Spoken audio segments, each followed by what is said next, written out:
Buonasera. So the evening continues. I know I'm crazy, but I'm not satisfied yet, so I'm going to continue. And this time, we are following the recipes of Mario Batali.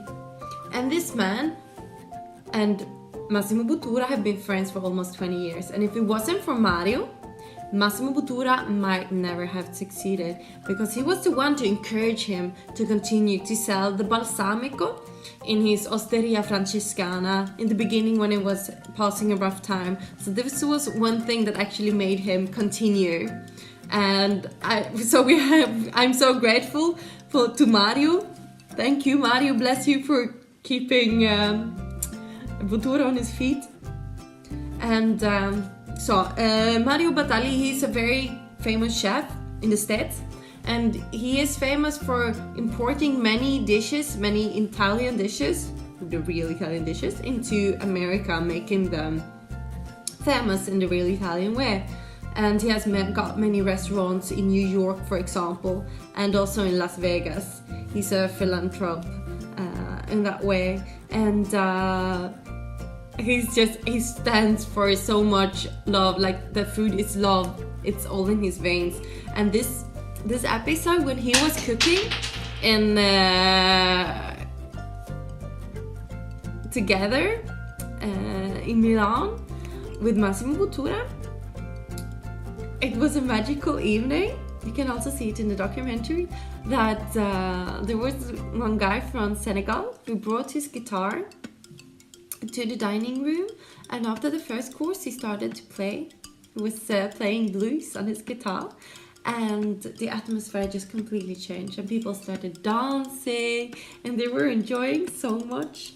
And it's just a beautiful way how food and dining together and music, it can really create a familiar atmosphere. It was all a grand family, and it's so beautiful. And to quote Mario, he says that il cibo unisce le persone, so the food unites the persons, and I really believe in that. I really do. And with the chicken, we talked about that you can eat meat, but don't exaggerate it before, right? You can still use it, but don't base your whole meal on it. So in this evening, when he was cooking, he used how many was it? I think it was 5 chickens to feed over 100 people. I mean, get 5 whole chickens to feed over 100 people, you know? And with a pasta dish, they could take once and they could take twice. So it doesn't have to be that hard to feed many. And I also believe that there is a blessing when you reunite, and it's not just about filling your tummy because you're hungry. It's about filling all of your senses. It's about sharing your life stories around the table. It's about sharing the flavors and sharing the love that has been put down into the meal that is cooked for you. And he's also a man that says that you should never throw anything away, and that is one of the big problems in the States right now, that they throw too many things away. So for example, he explains that when you have carrots at home, don't throw the blast away. You can keep it, and you can either make a good pesto, or you can make a salsa chimichurri from the blast. So don't throw anything away, just learn how to use it, and also pass the knowledge on. If you don't have time to invite everyone, at least pass the knowledge on to others. So the courses that he made, that I will make for you, is penne con salsa di pomodoro crudo. Very simple, but so delicious.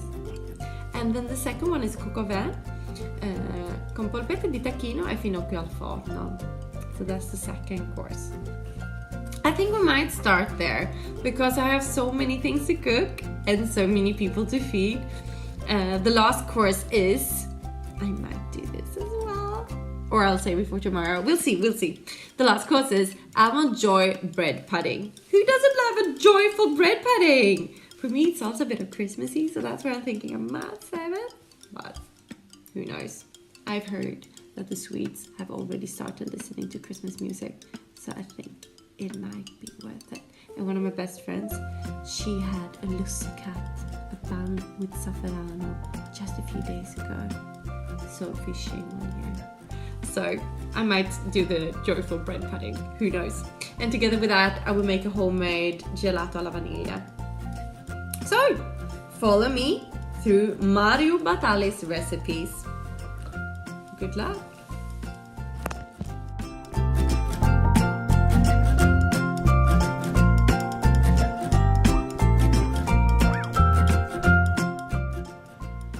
Allora, are you ready? So we'll start with the chicken. So this baby is going to be smeared and smeared with salt, pepper, and then we're going to dab it in flour, and then we will fry it for about 5 minutes. Let's go! What I've done is I also added, in the recipe it says pancetta. Pancetta can be hard to find. It's smoked and then air dried, and in Sweden it's easier to find just smoked like bacon. But I didn't want to use real bacon. I'm using chicken, so I found a local factory, or local farm actually, who produces turkey bacon. So it's not pancetta like it says in the recipe, but together with the chicken I think it would be really nice to have a bird combination. So for that, and for the fact that I prefer to have local food, I got the turkey bacon. To be continued.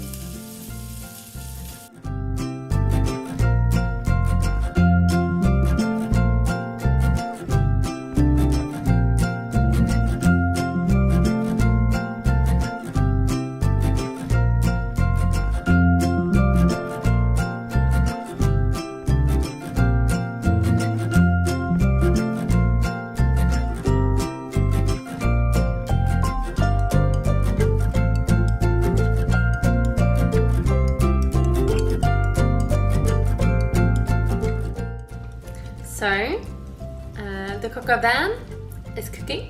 The chicken is doing good from what I can see. And we have another 1.5 hours to go. So, I'm preparing polpette with meat of turkey. So this is carne macinato, minced meat from Turkey, also from the farm nearby. And then I've added prosciutto. I have also added salsiccia dolce. I have also added cheese from pecorino. And then I've added parmigiano reggiano. I've added prezzemolo, so parsley. I have also added a bit of fresh noce moscata, so muscat nut, a bit of salt, a bit of pepper, 3 eggs,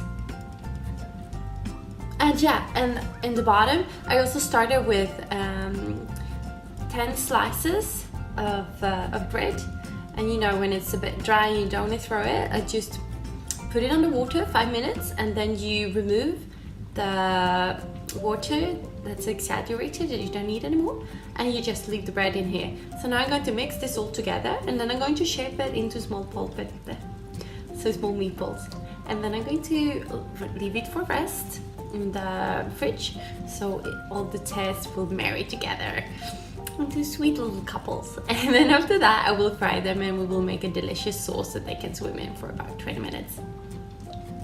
That's it.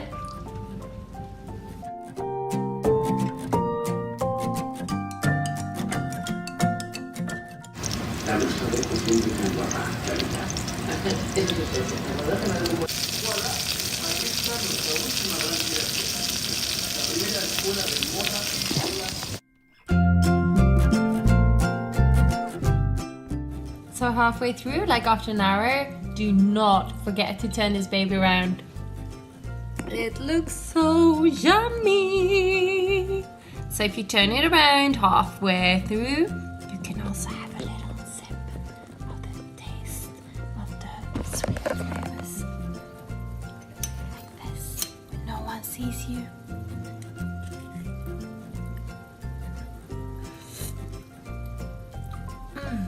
Man, that's good. And then you know what you're waiting for. It's worth the wait.